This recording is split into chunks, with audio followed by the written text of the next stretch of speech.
사랑하는 반생 여러분 모두 평안하셨습니까? 작년 교과 연구 시간이 돌아왔습니다. 오늘은 제11과 작년 교과 연구 최고의 충성을 그리스도에게라고 하는 그런 제목으로 함께 공부하겠습니다. 에베소서의 거의 마지막 부분에 다다랐습니다. 오늘은 에베소서 6장 1절로부터 9절에 있는 말씀을 가지고 생각해 보겠습니다. 지난 10번째 교과에 있어서는 부부에 대해서 남편과 아내, 그리고 함께 십자가 앞에서라고 하는 그런 제목으로 공부를 하였습니다. 남편과 아내를 어떻게 서로 대할 것인지, 그때 당시에 사회 문화에서 남편이 아내를 사랑하고 자기 몸처럼 사랑하고 아내는 남편에게 복종하라고 하는 이 말씀이 무슨 의미인지를 살펴보았습니다. 즉 그리스도 십자가 앞에서 서로가 서로에게 관계를 하라고 하는 내용이었습니다. 그 관계는 무엇이었습니까? 하나님 앞에 모두가 평등하고 우리 모두가 그리스도인 형제라고 하는 사실을 부부, 남편과 아내에서, 즉 남편은 아내 사랑하기를 자기 몸처럼 하라고 했고 아내는 남편에게 복종하라고 하는, 사실 이 복종이라고 하는 단어가 조금 우리의 사상에 있어서는 조금 어떻게 보면 약간 껄끄러운 자연스럽지 못한 그런 내용이지만은 그때 당시에는 이 말씀이 얼마든지 수용되는 그런 사회 문화였습니다. 그런데 그런 그 복종이라고 하는 단어가 우리가 조금 불편스러운 그런 의미로 생각하지만은 그리스도 안에서 우리가 형제 자매고 한 지체 한 몸이라고 하는 사실을 사도 바울은 강조하면서 남편과 아내가 서로 주님, 우리의 최고 상전인 주님을, 예수 그리스도를 상전으로 모시고 순종하라고 하는, 서로 섬기라고 하는 그런 말씀이었습니다. 근데 오늘은 최고의 충성을 그리스도에게라고 하는 그런 제목입니다. 가족에 있어서 부모가 자녀를 어떻게 사랑할 것인지에 대해서, 그 관계에 대해서 오늘 사도 바울은 에베소 6장의 앞부분에 말씀하고 있습니다. 6장 9절에 이렇게 말합니다. 기억절입니다. 상전들아 너희도 그들에게 이와 같이 하고 위협을 거치라. 이는 그들과 너희의 상전이 하늘에 계시고 그에게는 사람을 외모로 취하는 일이 없는 줄 너희가 알미라. 상전을 어떻게 대할 것인지를 사도 바울은 강조하고 있습니다. 우리의 최고의 충성 대상이 누구입니까? 예수 그리스도인 것입니다. 그 부분을 사도 바울은 오늘 우리에게 말하고 있는데, 강자와 약자 사이에 있어서 우리가 어떤 관계를 취할 것인지 사도 바울은 우리에게 말하고 있습니다. 그 원칙을 이야기해 주는데 양자에게 올바른 관계의 원칙을 제시해 주고 있고, 그리스도께서 평가하는 그런 가치로 상대를 대하고 불합리한 상황에서도 참된 충성에 되시는 그리스도를 바라보게 하는 것이 사도 바울의 권면입니다. 첫째 나래입니다. 자녀들에 대한 권면입니다. 바울은 자녀들에게 어떤 조언을 구하고 있습니까? 자녀들에게 주님 안에서 부모에게 순종하라고 강조하고 있습니다. 이게 에베소 6장 1절부터 3절에 있는 말씀입니다. 사실은 부모를 공경하라고 하는 이 조언은 10계명에서 나온 것입니다. 5번째 계명, 즉 첫 번째 부분인 하나님께 대한 그 계명이고, 두 번째 부분은 인간에게 대한 계명인데, 그 인간에게 대한 계명의 5째부터 10번째 계명까지야 첫 번째인 5째 계명에 내 부모를 공경하라고 하는 말씀을 다시 이 사도 바울은 강조하고 있습니다. 여기에 나오는 자녀라고 하는 것은 다양한 연령대를 지칭할 수 있습니다. 예를 들어서 그리스도인 방식으로 아버지는 60세 될 때까지고, 로마 시대의 아버지는 죽을 때까지 그 자녀와 아버지의 관계를 설명하고 있습니다. 그 다음에 주 안에서라고 말하는데, 주 안에서 순종하고 공경하라고 하는 것은 우리가 세상 사람들이 말하는 그런 것뿐만 아니라 주님 안에서 부모를 공경하라고 하는 그런 강조를 사도 바울은 이야기하고 있습니다. 그 다음에 여기 자녀들에 대한 것은 그리스도의 제자로 존중하고 예배의 능동적인 동반자로서 요청하고 있습니다. 그래서 부모의 자녀 양육과 그리스도인 자녀 사역의 기초가 되고 있습니다. 그 다음에 세 번째로 순종하라고 하는 내용이 여기 있는데 이 순종은 사실은 무조건적인 것이 아닙니다. 부모의 명령이 그리스도의 명령과 일치하지 않을 경우에는 고통스럽다 할지라도 그리스도의 뜻을 따르는 것임을, 하나님을 순종하고 그 결과를 하나님께 맡기는 부분에 대해서 사도 바울은 이야기하고 있습니다. 십계명에 내 부모를 공경하라고 하는 것은 이는 내가 잘되고 땅에서 오래 살리라고 하는 십계명의 의도, 십계명의 뜻에 따르는 사도 바울의 권면입니다. 사실 우리가 부부일체라고 하는 말이 있습니다. 부부일체는 뭡니까? 우리의 몸과 다리, 팔 이런 것들이 있습니다. 근데 우리 몸의 요 머리 부분이 그리스도이고 우리 자신들은 팔과 다리, 지체라고 말을 할 수 있습니다. 그래서 이 머리가 팔, 다리에게 지시를 해서 팔, 다리가 움직입니다. 근데 머리가 오른쪽으로 가라는데 만약에 다리가 왼쪽으로 간다면 그건 있을 수가 없겠죠. 머리 되시는 우리 주님께서 우리에게 말씀하실 때 그 말씀에 따라서 순종하는 것이 우리 인간이, 우리 자녀들이 해야 할 일이겠지요. 여기 보니까 화인 여사는 그의 원고 126에 이런 말씀이 기록되어 있습니다. 그리스도의 임재하심이 가장 훌륭하게 만든다라는 제목의 사랑과 동정과 자비심으로 아름답게 된 가정은 천사들이 방문하기를 좋아하고 하나님께서 영광 받으시는 장소이다. 유년과 청년 시절에 주의 깊은 보호를 받은 그리스도인 가정의 가마는 세상의 부패에 대하여 가장 확실한 안전장치이다. 여러분, 그 가정이 어떠하느냐에 따라서 그 자녀들이 나중에 성장해서 이 사회에 어떤 영향을 미치는지에 대해서 강조하고 있습니다. 그런 가정의 분위기 속에서 사는 자녀들은 그들의 세상 부모와 하늘 아버지께 다 함께 사랑하기를 배울 것이다. 두 번째, 자녀들은 부모를 공경하라고 했는데 부모는 자녀들을 어떻게 해야 될지 둘째 날 월요일 서지에 말하고 있습니다. 자, 에베소 6장 4절에 있는 말씀과 골로새 3장 21절에 있는 말씀을 보면은 자녀를 노엽게 하지 말라고 말하고 있습니다. 자녀를 노엽게 하면은 어떻게 됩니까? 자녀들이 낙심할 가능성이 많습니다. 우리는 주님의 교훈으로 우리 자녀들을 양육해야 되겠지요. 자, 여기 보면은 이게 사도 바울이 두 종류의 권면을 이야기하고 있습니다. 아버지가 자녀들에 대한 태도에 대해서 이야기를 하고 또 아버지가 금해야 할 것을 여기에 기록하고 있습니다. 첫 번째 유대 문서에 보면은 시라크라고 하는 그런 문서가 있습니다. 여기에 보면은 아버지가 자녀들에 대한 태도에 아들을 사랑하는 자는 자주 채찍질을 하라 이렇게 기록되어 있습니다.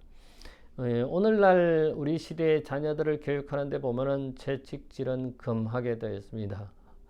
어렸을 때 우리 부모님들이 자녀를 채찍질한 것이 기억납니다. 근데 요즘 현대 사회에서 부모들이 자녀를 채찍질합니까?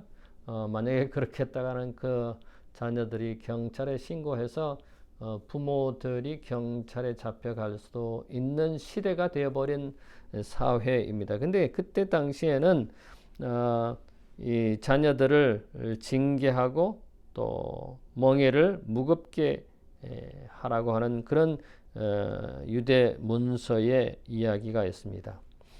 그런데 자녀에 대한 완전한 법적 권한을 그때 당시에는 가지고 있었습니다. 그래서 제가 아까 말씀드렸나요? 자녀들을 죽음에 이르게까지 할 수도 있는 그런 권위가 이 아버지에게 있었다고 하는 사실입니다.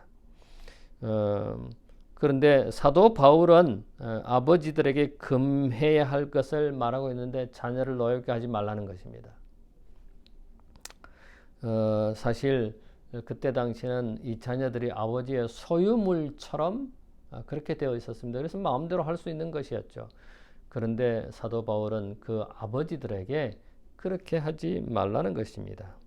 아버지는 자녀들에게 폭력적인 처벌을 가할 수 있었고 목숨을 빼앗을 수 있는 그런 권한과 권위가 있는 그 시대의 사람들에게 사도 바울이 자녀들을 노엽게 하지 말라고 하는 것은 굉장한 말씀이었습니다. 그래서 사도 바울은 그런 아버지의 권한을 남용하지 못하도록 그렇게 권면한 것입니다. 그래서 아버지, 어머니여, 그대들은 가정에서 하나님의 속성을 나타내어야 한다. 그대들은 순종을 요구하되 사나운 말로 하지 말고 친절하고 온유한 태도로 하라. 가정에서 명랑하라. 거룩하지 못한 노기를 일으킬 만한 모든 말은 억제하라. 아비들아, 자녀를 노엽게 하지 말라는 사도 바울의 권면입니다. 세자년 지도법 259쪽에 보면은 하나님의 말씀 가운데 부모의 가혹함이나 억압 혹은 자식의 불순종을 인정하시는 말씀은 하나도 없다. 가정생활과 나라의 정부에 있어서도 하나님의 법도는 무한한 사랑의 가슴에서 흘러나온다. 사실은 자녀 교육이 아니라 부모 교육입니다. 부모들이 어떻게 하면 자녀를 잘 양육할 것인가, 노엽게 하지 않는 그런 사도 바울의 권면입니다. 말로 하는 그런 교육보다도 부모들이 모본으로서 우리의 삶의 모본을 통해서 자녀들을 교육하는 것이 더 훨씬 아름답겠죠. 온유와 겸손과 예의를 가지고 지시하는 것보다는 자녀들과 의논하고 명령하기보다는 같이 협력하는 그런 태도가 필요하겠죠. 자, 셋째 날 사도 바울 시대의 노예 제도입니다. 에베소 6장 5절로부터 9절에 보면 상전과 종에 대해서 이야기를 하고 있습니다. 상전에게 순복하라고 하는 것은 예수님께 순복하라고 하는 말씀입니다. 상전은 예수님께서 백성들을 높이 드신 것 같이 상전들도 그 종들을 잘 살피라는 것입니다. 그리스도인 노예와 그리스도인 주인에게 있어서 사실 그리스 로마 시대의 노예 제도는 엄청난 오늘날과 같이 엄청난 제도 차이가 있었습니다.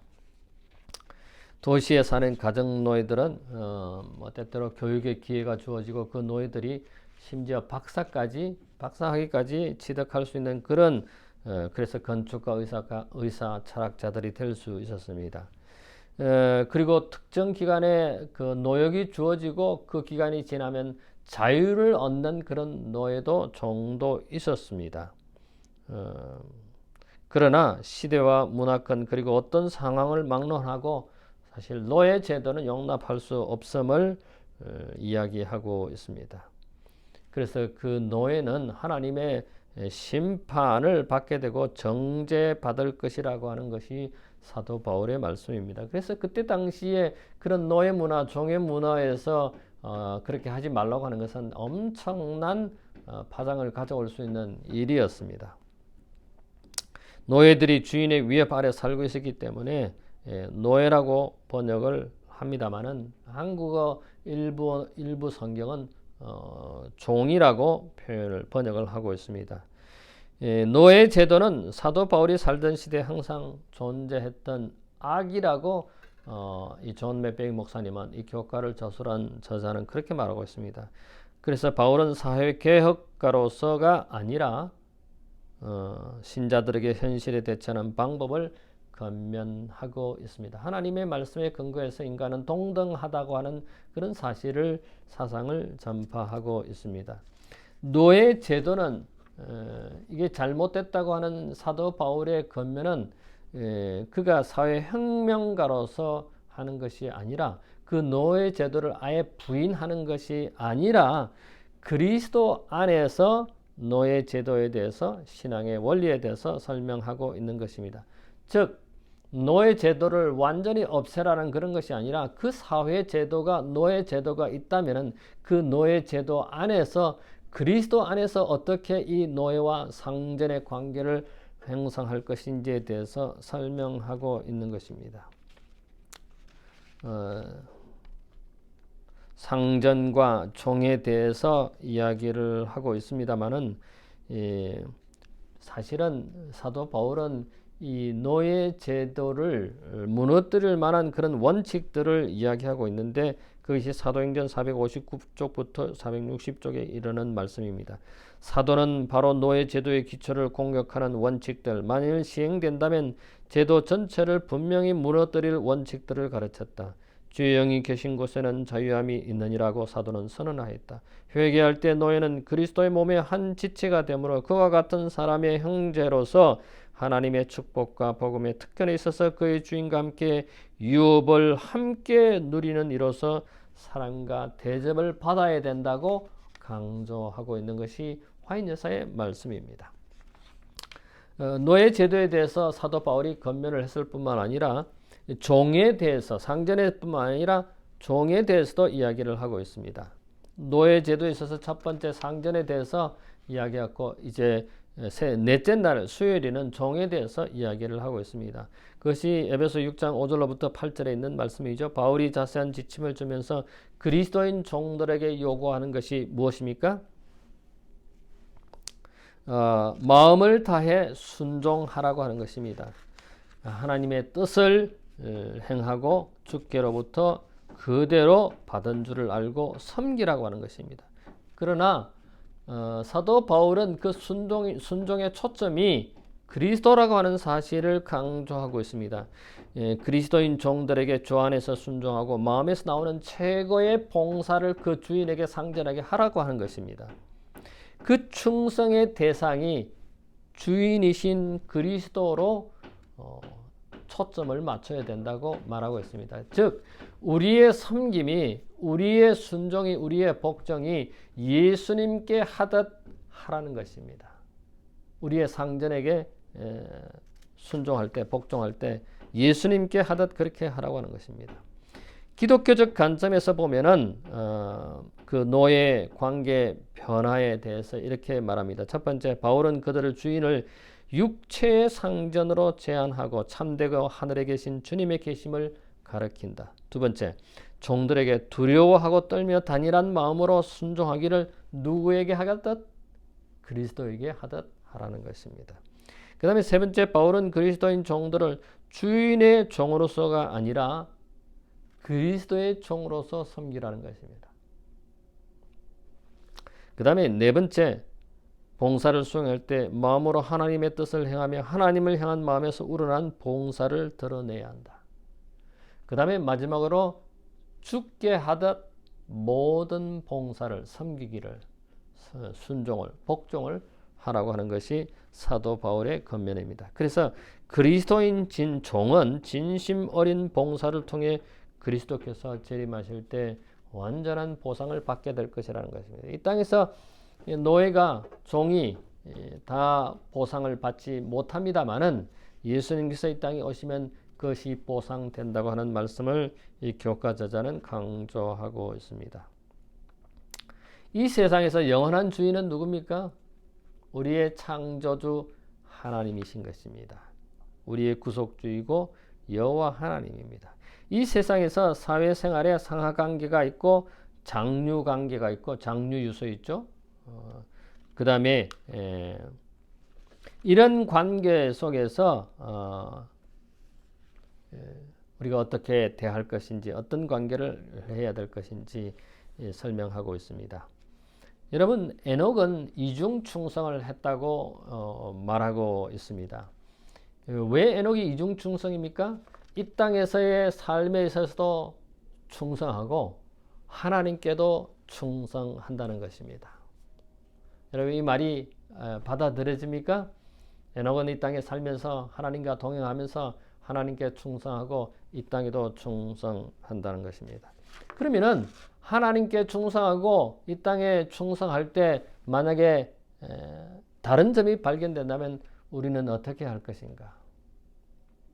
그건 여러분과 제가 결정해야 할 문제죠.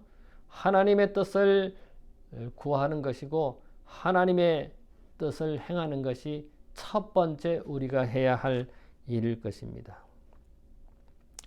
종들이 가져야 할 올바른 태도, 사도행적 460쪽에 이렇게 기록하고 있습니다. 반면에 종들은 그들의 의무를 수행하되 눈가림만 하여 사람을 기쁘게 하는 자처럼 하지 말고 그리스도의 종들처럼 마음으로 하나님의 뜻을 행하라고 했습니다. 이게 에베소 6장 6절의 말씀이죠. 그리스도교는 주인과 노예, 왕과 신하, 복음의 목사와 그리스도 예수 안에서 죄를 깨끗게 하심을 찾는 타락한 죄인 사이에 굳은 연합의 유대를 갖게 한다. 그들은 모두 동일한 피로 씻음을 받았고 동일한 성령의 깨우심을 받아 그리스도 예수 안에서 하나가 된다고 했습니다. 자, 그 다음에 이제 이 모든 것들을 다 통틀어서 결론적으로 다섯째 날에 종이 된 주인에 대해서 사도 바울은 이야기하고 있습니다. 자, 여기 에베소 6장 9절에 위협하지 말라고 그랬죠. 위협하지 말라. 종이나 자유인이나 주인을, 사실은 모두가 다 주인입니다. 이 땅에서 우리가 주인이라고 말할 수 있죠. 만약 당신의 가정 교회에서 에베소서가 낭독되는 것을 듣고 있는 그리스도인 종의 주인이라면은 당신들은 종들이 듣는 자리에서 당신 앞에 제시된 이 권면을 어떻게 막겠는가? 종들과 주인이 같이 있는 자리에서 상전이 종에게 위협하지 말라. 만약에 그렇게 말한다면은 우리가 그것을 받아들일 만한가 이 것입니다. 위협을 거치라. 그들로 너희 상전이 하늘에 있다고 하는 것입니다. 이 위협이라고 하는 말을 무엇이 위협인가 하고 이 교과서 저자는 상세히 기술하고 있는데 그때 당시에 그 위협이라고 하는 것은 구체적으로 여기에 기록이 되어 있죠. 구타, 또 성적 학대, 또 매매, 노예로 매매하는 것, 그 다음에 또 헤어지게 만드는 것, 남편 간에, 부모와 자식 간에, 형제와 형제 간에 이렇게 이별하게 만드는 것, 극심한 노동, 또 굶주림, 족쇄, 낙인 찍기, 심지어 죽음까지 이르게 하는 이런 행동들이 위협이라고 설명을 하고 있습니다. 이게 일반적인 관행인 위협을 사도 바울은 강력하게 중단하라고 말하는 것입니다.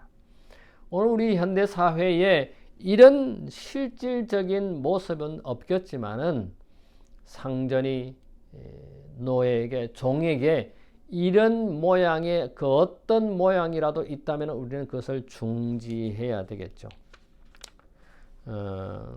하나님과의 우리 관계에 대해서 성경은 말하고 있죠. 하나님과 우리 인간의 관계에 대해서 성경은 예를 들면 부자, 아버지와 아들, 그 다음에 주종, 주인과 종, 그 다음에 주격, 예복을 입었느냐 입지 않았느냐, 그 다음에 주종, 포도원에서 주인과 일하는 사람 주종, 그 다음에 왕과 백성, 군신에 대해서 성경은 자주 예를 들고 있습니다. 이 관계에 있어서 중심 사상은, 이들 관계에 있어서 중심 사상은 충성입니다. 사실은 사도들은 그들 스스로 표현하기를 뭐라고 말합니까? 주의 종. 사실 종은 노예입니다. 우리는 주님의 어떻게 말하면 노예인 것입니다. 그래서 주인이 시키는 대로, 주인이 말하는 대로 순종해야 되는 것이 우리인 것입니다. 우리가 이 땅에서 아무리 주인이라 할지라도 우리는 하나님의 종들이라고 하는 사실. 저는 목회하면서 지금까지 가능한, 제가 100% 그렇게 했다고 말씀드리지는 못하지만은 종으로서, 주의 종으로서 목회하려고 노력해 왔습니다. 이 땅에 결코 주인이라 할지라도 우리가 종의 자세를 취한다면은 아름다운 관계를 계속해서 해갈 수 있겠지요. 마지막 날, 여섯째 날입니다. 신자로서 자녀들을 존중하는 태도는 오늘날 이 세상의 어린이들을 대하는 방식에 우리의 관심이 있습니다. 에베소 6장 4절에 아버지를 향한 바울의 권면, 또 부모의 책임을 생각합니다. 두 번째로 종에 대한 바울의 권면, 에베소 6장 5절 8절, 주인에 대한 바울의 권면, 에베소 6장 9절. 사실은 사회적 상황이 다르긴 해요. 그때 당시와 지금 상황이 다릅니다만은, 그러나 어떠한 시대든 노예 제도는 심각한 악이라고 교과 저자는 해석을 하고 있습니다. 자, 오늘은 우리가 최고의 충성을 그리스도께 해야 된다고 하는 사실을 사도 바울의 강력한 권면을 우리가 확인했습니다. 우리가 이 땅에 살면서 아무리 주인이라 할지라도 우리는 여전히 피조물, 즉 우리의 상전인 예수 그리스도가 있다고 하는 사실을 잊지 말아야 할 것이며 몸의 머리 대신은 예수님의 말씀대로 살아가는 것이 우리 지체인 우리 인간이 해야 할 일이겠죠. 자, 12과에 가서는 굳게 서도록 부르심을 받았다고 하는 내용입니다. 이 땅에 있어서 대쟁투가 계속되고 있는데 이 대쟁투 속에서 어떻게 우리가 살아가야 할 것인지를 교과에서 함께 공부하심으로 큰 유익을 얻게 되기를 간절히 바랍니다. 잠시 머리를 숙일까요? 고마우신 우리들의 하늘 아버지, 우리가 이 땅에 살면서 주님이 바라시는 그런 자녀로 살아가도록 우리를 깨우쳐 주시니 감사합니다. 이 땅에서 사도 바울을 통하여 강력하게 권면하신 그 말씀대로 따라 살아가는 우리 모든 가족들이 되도록, 반생들이 되도록 인도해 주시옵소서. 다가오는 한 주간도 하나님의 은혜 가운데 우리 모든 반생들을 잘 지켜 주시옵기만을 예수님 이름으로 기도하옵나이다. 아멘.